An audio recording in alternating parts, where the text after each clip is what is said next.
Take 6 and action. Okay, so hi to my 12 dedicated YouTubers, whoever you might be. My kids think that's absolutely hilarious that I've got any subscribers at all, because I'm really terrible at anything to do with the internet or technology as a whole. Anyway, here we are. This is my Ford Marmon Herrington, which I've had now for about 1.5 years, and she's back home. She's off the driveway on the garden, which is probably not where she should be, but I'm still in the process of saving up everything I possibly can to put into the shed, which you can see in the distance. Still not built because it's very expensive, labor intensive, and I can't find builders to do it. Gotta love post-COVID world. Anyway, here she is, looking a little bare. She's a tad on the naked side. I've pulled most of the front of the cab off, so the hood, the fenders, what was left of the grille, the side skirts, just so that I can get into the engine and work on her. And I tell you something, without all of that stuff in the way, it is so much easier. Anyway, I wanted to just update anyone out there silly enough to watch these videos on what I'm doing and what she is, and a couple of the mistakes that I made when I did the last video, because I really didn't know what I was talking about, and that's pretty obvious. So she's a 1.5 ton truck, not 3, as I said in my old video. So she's 1.5 tons all up weight. I'm pretty certain that's the case. If anyone knows differently or knows better, feel free to just put something in the comments below, because I'm still learning. I don't know much about these things. Every day is a new day, new adventure, and a learning curve. In the last video, I mentioned that she is a Ford Marmon Herrington. Now, she's actually a bog standard 1.5 ton Ford pickup truck, which Ford was really good at building in the late 30s, early 40s, and pretty much, well, yeah, kind of to the late 40s and into the 50s, kind of. So about 10 to 15 years they were building these things. And they were used for lots of things. Pickup trucks always are. They're used for, I don't know, carrying timber, picking up, produce, apples, whatever it is that, the farmers deliver to the markets and stuff. And I don't know, maybe going to Sunday school or church.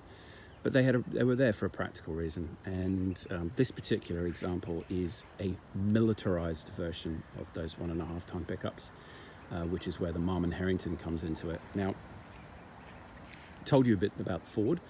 Marmon Herrington, which still exists to this day, they've got a website, were the guys, I think, that were responsible for all of the fancy stuff that goes on beneath the chassis itself, to make these things like proper off-road vehicles, because this one was designed to carry artillery pieces, 18 25-pounder guns that the Aussies used in the Second World War, and they needed to be robust and reliable, obviously, and they also needed to be able to go over some pretty rough and rocky terrain, which is where these humongous rims come into the picture. I mentioned those in the last vid. They're three-piece split rims. That's really hard to say even when you're sober. And they had equally humongous tires on them. They were, what were they, 10.50 by 18, so they were monsters. And I'll show you an original when I walk around to the other side, because these are not originals. These are 9 by 18, so they're slightly smaller tires.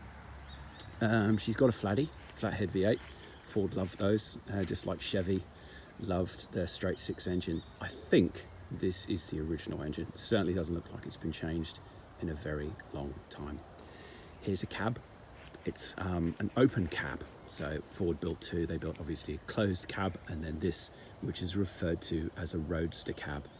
Not altogether sure why they produced the open cabs. I don't know, maybe because the Aussies like to get the wind through their hair, or maybe it was just cheaper and easier to produce them in large numbers. This survived because it was purchased post-war, I guess, by a farmer, and the farmer was obviously pretty keen on hacking things apart. So the last third of the cab, as you can see, if you look down here, where's my finger there, has been cut off. So everything sort of just behind where the fuel tank would have sat has gone. The doors have gone. The hinges are still there, but you can see someone's taken a cutter to them, or an axe, a gas axe, and they've just literally chopped them off either side, which is super sad. But I have a replacement. That's underneath the tarp at the moment, but I might do a little video on that. So here's the driver's cab. It's looking a little barer than the last time. The instrument cluster's gone. I've popped that out and I've pulled all of the instruments out of it, and I'm in the process of trying to save what I can. Steering column's gone.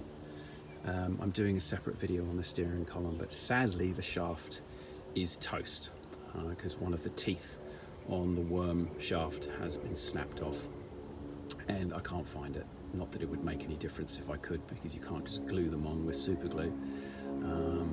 There's your brake and clutch pedals, and you can see your accelerator pedal up on the right hand side, looking very flimsy. That's the gearbox without the gear lever and the transmission cover as well, so that I could look inside into the guts of it. And the gears, which are very badly rusted, because good old farmer Fred, whatever his name was, left this out in the open, as a lot of them did. They didn't really care, and they didn't think too much of the historical significance, and you know how highly prized by some they would be in years to come. So this was just left out in the open, and the water ran down the gear lever into the gearbox, and when I popped that open, it was pretty disgraceful. You've got a couple of other handles here which are for high and low ratio gears, four-wheel drive, all-wheel drive, etc, etc. So sadly this cab has really been chewed to bits, but I'm going to keep her because I think I can do something with her. What else? Oh yeah, here we go. I'll show you these little numbers here, because to the uninitiated they wouldn't mean an awful lot. So what does all this gobbledygook actually mean? You've got 11T, 81, double D, 785. The 11T is your model. That's your model type. In this case, it's a 1.5-ton pickup truck. Your 81 double D is not your Pinups bra size. It's actually the type of cab itself. And I mentioned that it's a roadster cab. So 81 double D is the open cab version of the Ford. And then your 785 there is your production number. So this old girl was 785 out of whatever the production run was. I don't know, 1,000, 2,000. That is, what's that? I think that's a voltage regulator. Yeah. So how many of these things were built? I honestly don't know. I have seen different figures, but I think approximately 1,200 were delivered to the Australian military at the beginning of the war, so that would have been 1939.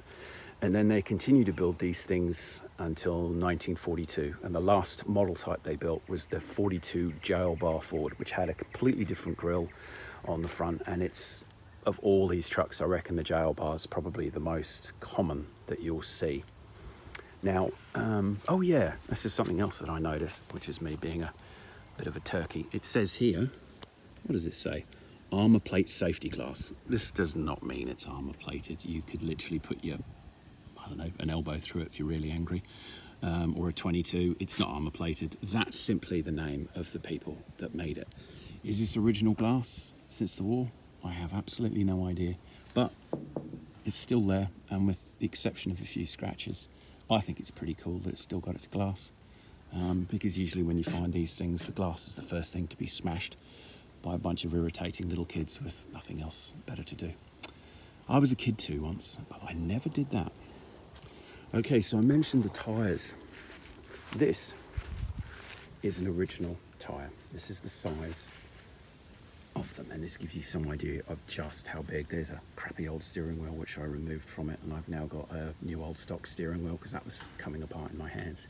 These are beasts. They look like aircraft tyres. They could almost be the same size as aircraft tyres. How do I know that this is a World War II tyre?